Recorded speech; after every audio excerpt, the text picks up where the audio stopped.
Hey guys. Hi. Hi, WebSummit.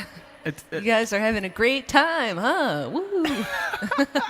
So, It's a pleasure to be here. Jeena, Alfie, we're looking at the cult of personality, and we're talking about the cult of personality. So, but for you, your brand is your personality, and your personality is kind of your brand. How much do you think about your brand in everyday life?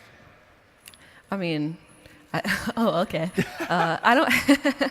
I don't really think about it too often because you're being yourself essentially for a living. So, if anything, I wake up and I realize that 1,000 people have tweeted me hysterical things that day, which is pretty amazing. Or people are incredibly kind to me or nice to my dogs. So that's about the level that I think about it on a daily basis. That sounds great. It's really nice. I think I'm pretty similar.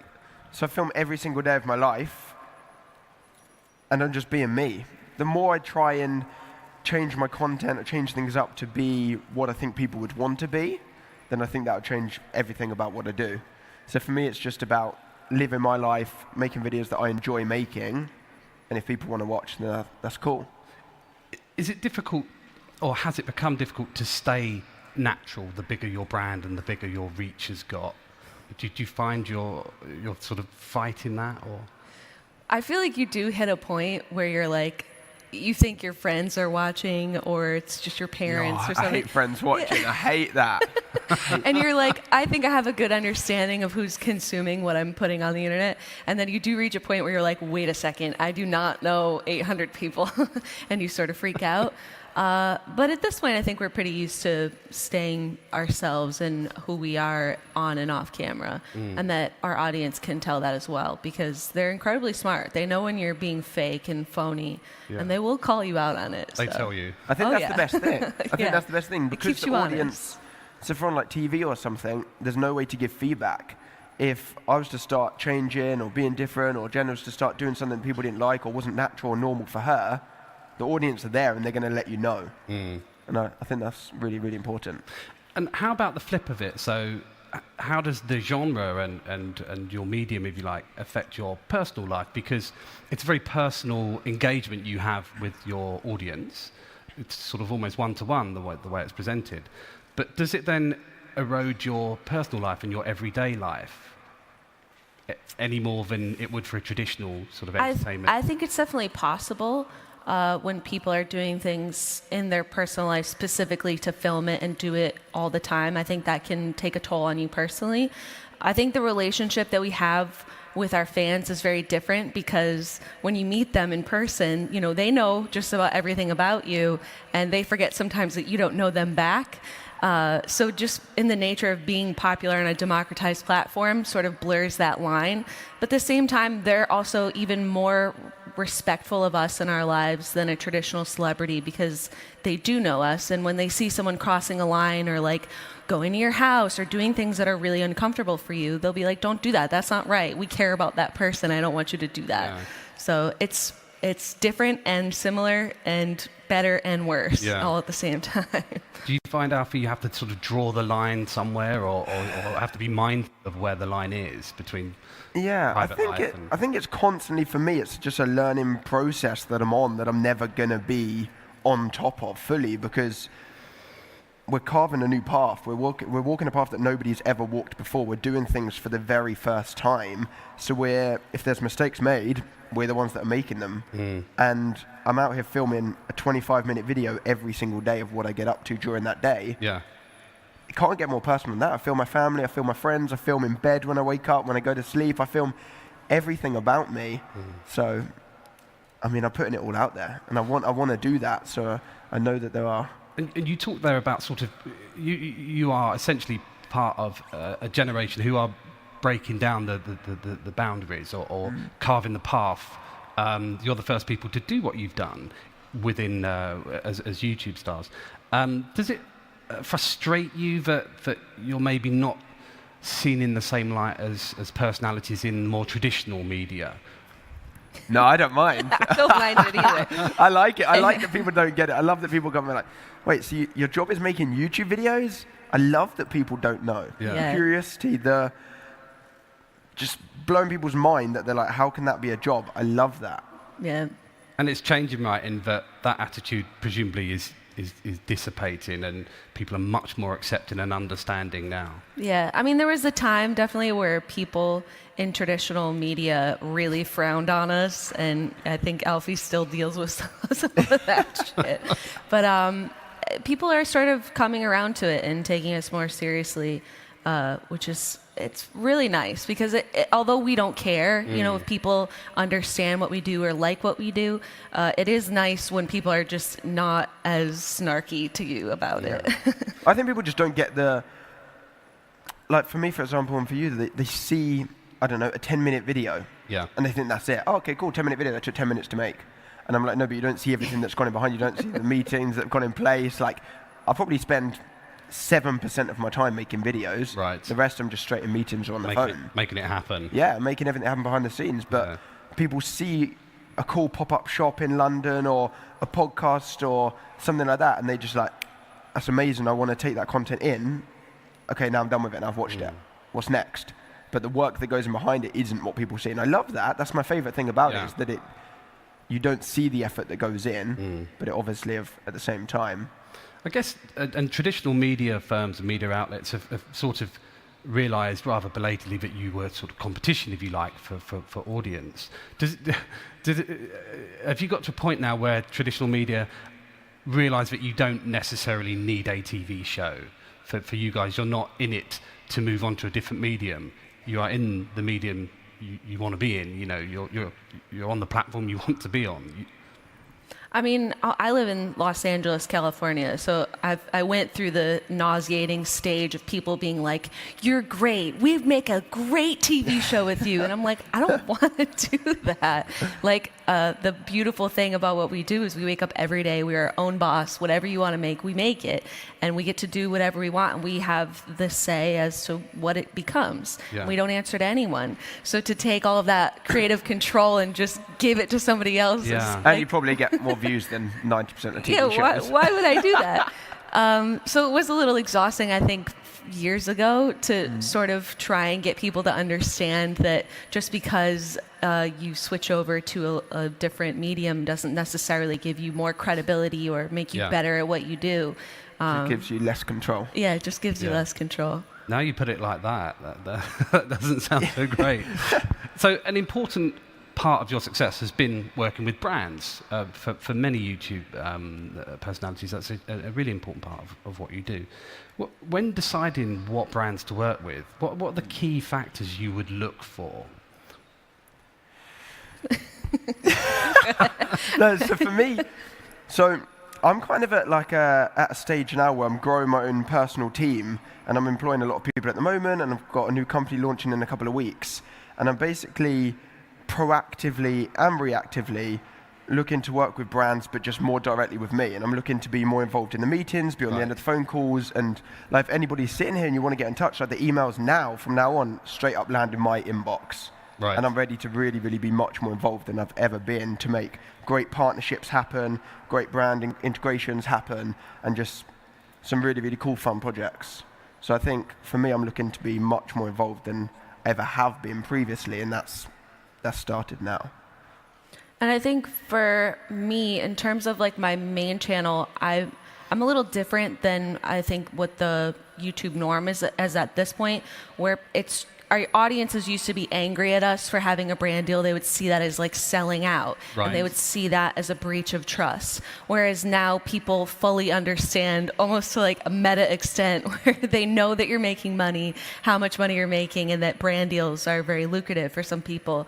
On my main channel, I don't work with brands at all. And I think that was just to try and never breach that level of authenticity. But for other things like our podcast or Twitch stream, the relationship that we build with brands is hopefully a longer partnership than something short. Like, we're not trying to, throw a sponsor in there and earn a buck, because the viewer's eyes are more important than money in your pocket, and your audience knows that.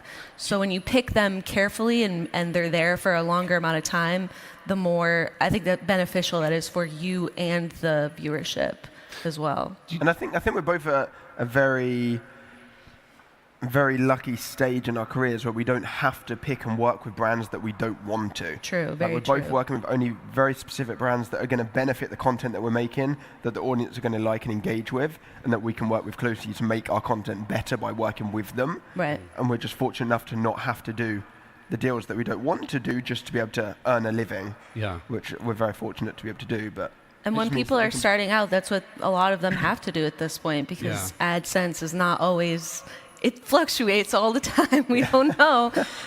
So there is no shame in doing that. I think at this point, people understand you need to earn a living.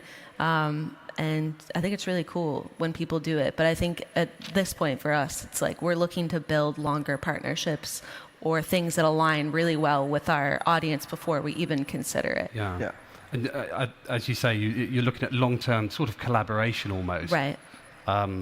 Which is quite a nice position to be in, and which I guess leads into one of the. Where do you think the form, or where do you think the medium is going to go next? YouTube and that sort of instant video. I mean, when you started in 2009, you had no idea it would get to where it is now. Can you predict or point where it's going to go? Alfie, what do you? No, I'd love to know what you You've got think. this one covered. No, I think the most exciting thing about everything we do is that it's never been done before, and you can't predict, and we're just going with the flow, bringing our audience along with us to whatever platform, whatever it is that we're doing. Like, yes, we create YouTube videos that get a lot of views, but we're also got big followings on every other social platform that we use. The audience isn't there just sitting waiting for just videos. They're there because they're following Jeena and her life and what she's doing and what I'm doing. So I don't think I'd ever want to try and predict or even plan the future. I think it's more just making sure that everything I do right now is the best for me and my audience at all times, and just taking them on the journey with me. Yeah, I mean, I echo that probably 1,000%. When new platforms come up, and it gives us opportunities to engage with our fans in different ways. And I think that like live content will continue to grow. I think Periscope was a good example. Twitch is a great example of how audience are really looking to engage live with people, because YouTube is sort of one thing. We can watch it at whenever we want, in our bed, in our pajamas. But when you're interacting with someone live, it is a different experience. So as weird and full circle as it is, like living life, now we're posting videos. Now we're back to live. I do think that people will continue to enjoy live content as the platforms evolve around that. Do you actively go looking for different platforms, or do your team go looking for different platforms, or do they just... Is it an organic process where you discover it because it's cool and then you try it, for example, or have a go at a different way of doing a podcast or a different way of filming yourself? For me, everything creative, everything that comes out, like I still edit all my own videos, I still film all my own videos. Everything that directly touches the audience is still very much just me. And as soon as I would start like hiring other people to do that for the kind of content that I create, I think that's when it will take away from being me. And I'm not looking out there to go and be the number one on every platform. Like, if I could press a button tomorrow and grow my audience 10 times, I don't think I'd press that button. I just like the audience that I've got, everybody that's really, really following me for me, and I'm not looking to go and be number one on every platform or create the best cinematography or all of that. I'm just doing me, and if people want to watch, then they can watch. I like to try new platforms, and I usually find them from people that like tweet them at me or send them to me. They're like, get on Snapchat. I'm like, what's that? I mean, obviously now I know what Snapchat is. But I'm willing to try anything that gives an opportunity to engage with people in a fun and different way. Something that I've noticed is probably not just me that's noticed it, but as soon as people are making money on a platform, it becomes obviously less and less fun because they know people are getting paid. So like Snapchat, when it first started, was incredibly fun as a user because it's ridiculous. There's like so random. Yeah. And now there's people making money on there, and it does just like a couple notches it takes it back in terms of fun. But when things are in that like Wild West period of like anything goes, I jump on stuff because I'm like, this is really fun. Yeah. Yeah. And how about, yourselves in social media is very often instant gratification, or it's certainly seen as instant gratification. How do you plan a career around something that is geared up for the moment, or do you plan a career for that? I mean, I think I never planned a career. I was going to say, Jeena, like, we've been doing it since '09. It's got, like, what you're doing it's not an instant thing. It's not a bubble that's going to pop. Like, you've been doing this for 9 years. This is real. This is proving that people who say, oh, when's the bubble going to pop with us, 15 minutes of fame or whatever, like, that's not what it is. These people are there to fully engage with you in whatever platform, whatever you're doing. So you don't worry about where you should maybe take yourself as you grow older as a person and as your as your life definitely changes. Things have changed, yeah, for sure. And like I said, I've got like a new company launching soon in a couple of weeks that is looking to do some really, really cool stuff, and everything is being much more directly with me, and I'm expanding the team to work on different projects outside and invest in a couple of things as well. But I'm not planning my content 3 years in advance and trying to strategically grow my audience and stuff. No. I mean, don't get it twisted. Every day is terrifying. When you're being yourself for a living and you like every day you have to wake up and make it happen, it's completely terrifying. So, I mean, no, I don't know what I'm doing. I don't have any plans. All you like do is what you have control over. No, as it were. No, it's wake up and I that's can't believe I still get to do this. When people strategize and companies make too detailed a plan of this is exactly going to happen, and then when it doesn't go to plan, they're like, but we planned it so well, why did it not do that? And that's why it didn't do that. Yeah. And having now done this, are you ready to sort of take it live? Do you think you can do the global tour after this? I would miss my dogs too much. Same, I'd miss my dog. I just like being with my family. Yeah. Blame it on the dogs. They're really great. Thank you very much. Yeah, Jeena, thank you. Alfie Deyes. Thank you. Bye. Whoa.